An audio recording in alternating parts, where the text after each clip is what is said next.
The book world, I suppose, it's a cliche, but it is true that you should always expect the unexpected. And when I came in to work after the long weekend last week, and I found sitting on my desk, as if it owned the desk, without much by your leave, a rather large white jiffy bag. In it there was a small package of what I call biscuits and a cookery book. Opening my email, I discovered an email from the author suggesting that perhaps I might look at the cookery book with an idea to start it. So I thought that, well, bribery and corruption, this business is as good as anything else, and I had a look at the book. Normally cookery books we don't take too much of because we don't have the footfall for them, although we do sell them, and generally online.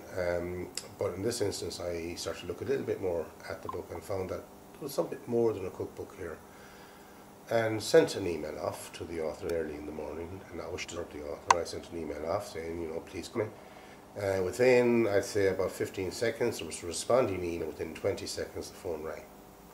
I then met I had my first phone call with a rather charming and wonderful, other initial, if I can get it, Móna Wise, who 3 hours later walked to the door of the shop, walked up to me with a determined look on her face, and then smiled in a way that would literally light up any corner. And we got talking, and the more I started talking to Móna about the book, I realised that this was not just a cookery book. Entitled Chef and I, it really is a story of a person, and then 2 people, and then 4 people, and then 6 people who, for a variety of reasons, live together in one large family, and whose attitude is so positive and so good that it's refreshing. And it gives me great pleasure to introduce to you Móna Wise, who's sitting here beside me, and who is the author of said book. And watch that smile of hers. Móna, you're very, very, very welcome indeed to Kennys, and thank you so much for taking time out to do this little interview. You hail from Galway originally? Yes, I am from Galway, born and raised. Well, technically born in Castlebar Hospital, but we've lived in Galway most of my life. Right, okay. And you went to school here? Yeah, went to Galway National School and the Mercy in town. And then after that you kind of looked at university? Yeah, I did. I glanced in the direction. I went to the RTC, Letterkenny RTC for a few months, but I really didn't like it. So I dropped out very quickly and came back down to Galway and worked in McSwiggan's and Busker Brown's for a few years, and I loved it. But then, that's all very fine. That's kind of the life of a normal teenager growing up in Galway around that time. You then emigrated. No, you didn't emigrate. You took a long holiday. Yeah, I took a very long holiday. I think we had, as children, Mum and Dad were teachers, and as children we had spent a lot of time in the States with my mum's sister, MM, and they had spent the summer of 1994, the whole family had went, but I had stayed because Busker Brown's was opening and it was a great mad scene in Galway at the time. And when Mum and Dad came back, Mum said, you should go for a few weeks and see if you like it, you know, by yourself. And my sister was actually living over there at the time, so I said, sure, why not? You know, I think the day that I left, which was September 19th, 1994, I think Mum and Dad thought I'd never come home. And but I was really just going to see, you know, holiday, like. Yeah, and I stayed for 15 years. Right, okay. Yeah. Again, you started working there, as far as I can remember, and then something happened. Can you describe what happened that really changed your life? Yeah, well, I think like any young woman, you know, I really did enjoy, I went straight from working in a bar here to working in a bar there, but I also got a really great job as a wedding planner, and I loved my job. But the wedding planner job wouldn't pay very much, so I decided to shift careers. I asked for a pay raise and didn't get it, basically. And I applied for a new job at a brewery that was opening up in Kentucky across the river from where I lived. And on my first day working there, which was September 30th of 1996, I walked in the door and I ended up somehow being close to the kitchen area, and I saw this guy standing across the room, and I just kind of looked over and I thought, geez, I'm going to marry that fella. And that was it, yeah. And he did not come easily either. He was not willing. Okay, and you got married then, yourself and Ron, and you opened a restaurant. Yeah, we did. Yeah, the first probably 8 or 10 years that we were together, we just both worked. I was back as a wedding planner and he was working at some great restaurants in the city. But we kind of, he was ready. You know, he'd been a chef for quite a while. He went to the Culinary Institute of New York, and he very good training, classical French training. But he was ready to do his own thing, and I was definitely ready for him to do his own thing. So we found a little place in our neighbourhood. And when you did that, you also took on another project. well, that was not planned. It was not part of the plan. It and you really, were a planner. and I am a planner. I still am a planner. I haven't learned my lesson. Just let it all go, I suppose.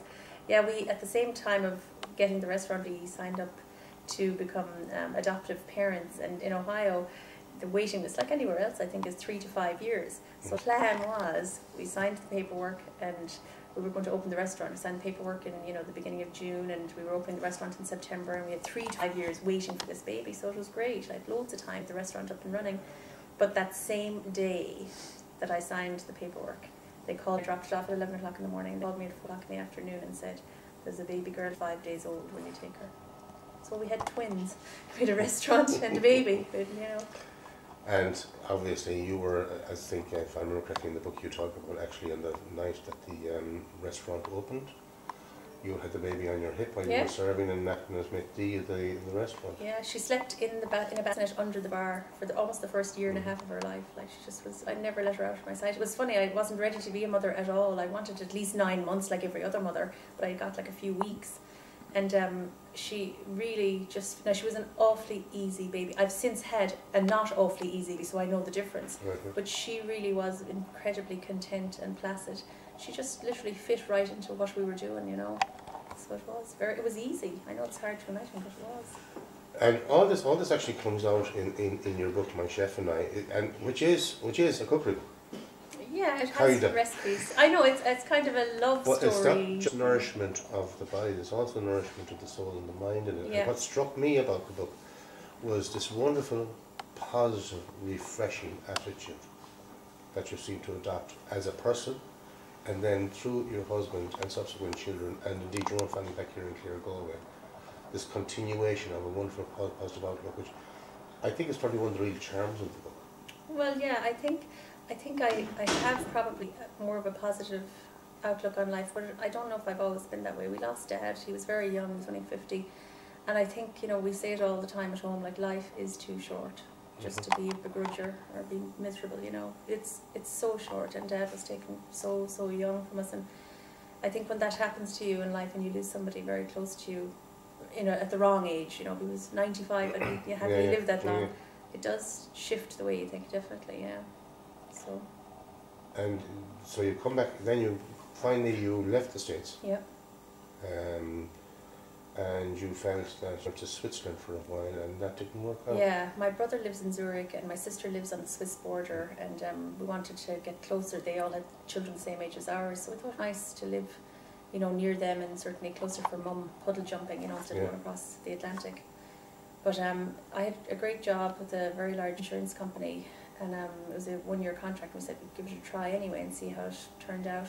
But it just wasn't for us. You know, I think having lived in America, I think Irish people by nature are very open and loving and inviting, and Americans are just as good as that. They really, I was so at home from the minute I moved to America. And Switzerland, the culture is not that way at all. It is a beautiful country.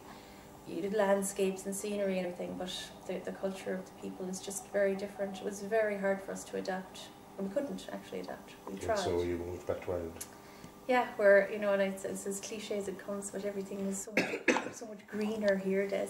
I know. I've been there. It was I've done beautiful. that, yeah. The very first day, just touching down on the airport, looking out, was like, wow, the feeling of being home, you know. And that sounds awful easy, but we've got to remember that at this stage, you've the 2 kids. Yeah. Yourself, husband, all your goods in the Shetlands, and you're moving from the States to Switzerland to Ireland, and all the time unsure. Yeah.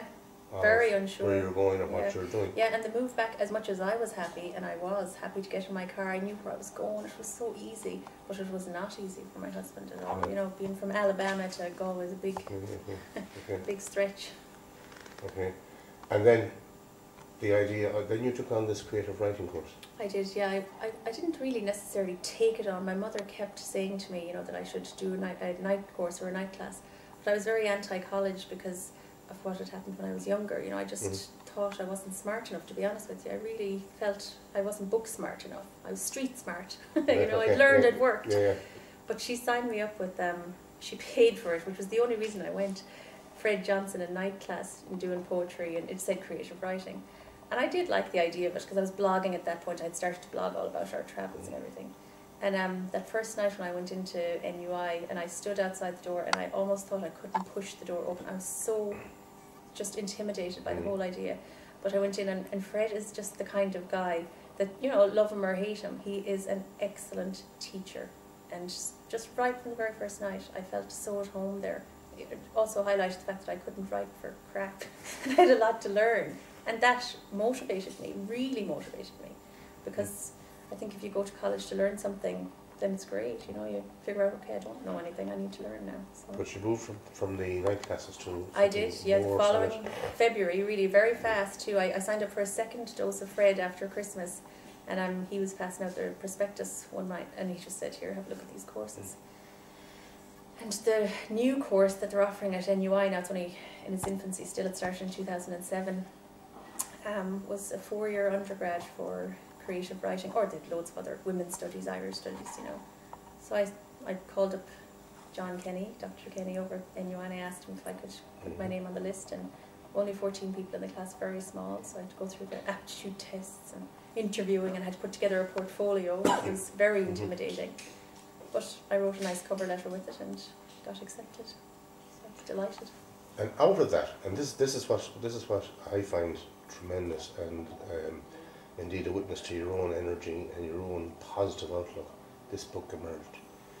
You did say to me when we spoke, when we first met, about the fact that you were criticised, indeed you yourself felt, wasn't criticised probably, you just remarked that you couldn't find your own voice.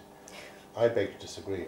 I love this book. I mean, it's a wonderful, straightforward, refreshing story of an ordinary life, but above all, it is a love story.